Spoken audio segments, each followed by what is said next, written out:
Well, I think about 3 weeks since I've been able to post a video. We've been really busy trying to get stuff together for shows that I have this year. Our daughter is the Miss Teen Rodeo Queen for Tennessee, so we're super excited about that for her. But all of those things have been keeping us very busy. As some of you may know, we're a family of 6, so my wife and I have 4 kids. We had 9 dogs. We recently just had to put one down, so now we have 8.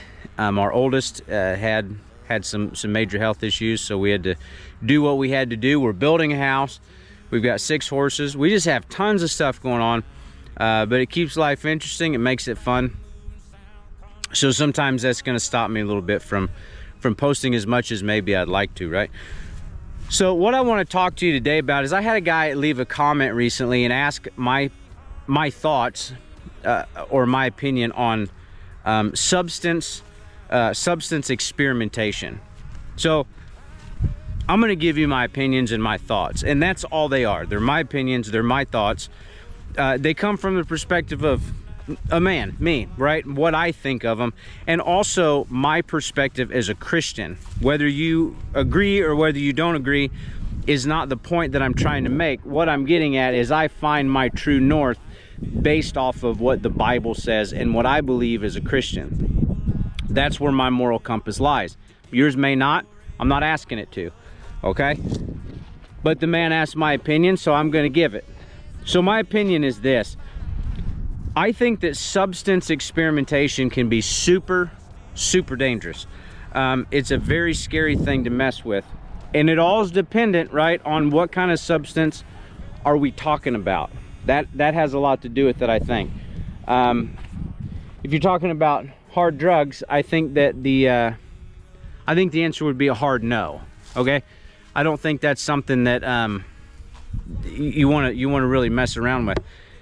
Now you get into other things: alcohol, tobacco, marijuana, hallucinogens, things like this. Now, I'm not here to be like a Debbie Downer. I'm not trying to pop your balloon or pop your bubble, but this is my honest thought. If anything changes the way you think, don't do it, or don't do it to the point that it changes the way you think. Okay? Having a drink of alcohol is probably not a bad thing. Having 8 of them probably is. Having a hit or 2 of marijuana is probably not a bad thing. Smoking until you can't stand up probably is. Hallucinogens, that's something I've never messed around with. I have no desire to.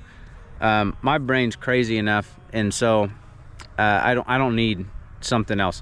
Tobacco, I personally have no issue with tobacco. I think it's just like anything else. I think cigarettes, you know, I think they kill you. I really do. But I've known a lot of people that have used chewing tobacco, and I've known a lot of old men that smoke cigars or pipes, and they're doing great. Okay, I've known a lot of people who smoke cigarettes and they've died. More people have had health problems, I think, from cigarettes than the other two. That's my opinion. It's my thought. I'm not a doctor. I'm not here trying to debate you. I'm giving you my honest opinions, okay? And my honest opinions are exactly what they are. They're common sense opinions. So if you don't do something, don't do it. I don't think there's any point in going and seeing, oh, does marijuana work for me? You know, maybe going for a jog would help your mind. Maybe lifting some weights would clear your brain out just a little bit. Maybe moving, getting off the couch, maybe cutting out some of the crap food that you're eating would help. We try to look at all these other options and all these other things we can do, when sometimes it's the easiest thing is right in front of our face, and we don't even look at that, and we don't even think about that thing. Okay, I figured out in my life that food is a huge indicator of how I'm feeling, how I'm acting. If I'm eating a high sugar diet, I'm gonna be a butthole, okay? Because when I have a sugar crash, I'm gonna get hangry, and everybody's gonna know about it. The older I get, the less sugar that I'm eating, because I realize it's not good for me. There's nothing in it that's good for me. So I've cut that out pretty much all the way. But this is about substance abuse, okay? So that was the point of this video. I don't have a lot really more to say about it, because I think that kind of sums it up for me, in my opinion and my thoughts on it. Take out for what it's worth. If you're still gonna do it, then do it. If you think that's right for you. But you know, sometimes the best thing is what makes the most sense. What's readily available to you right now. What's free for you. If you're feeling depressed and anxious and all these things, instead of looking at substance abuse, maybe check out what you're eating, and maybe get off the couch, put down the phone, get outside. You know, get outside and get back in touch with, I think, how we're created to live, which is outside and in nature and all that. I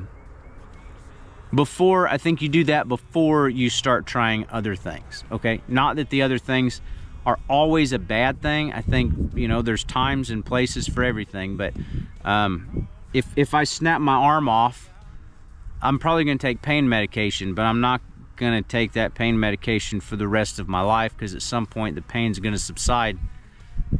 You get what I'm saying? Okay, that's about all I got to say about it. So hope you guys have a great rest of your day. Post comments on what kind of videos you guys would like. I'm up for talking about anything. I'm doing these videos trying to help guys, trying to help men and women to, I don't know, maybe just have a different perspective on a few things. And so there's the birds. Anyway, you guys, if you like this video, subscribe. If you don't, don't. My phone's ringing. It's my neighbor calling about a cedar I've got to go pick up. I'll talk to you guys soon.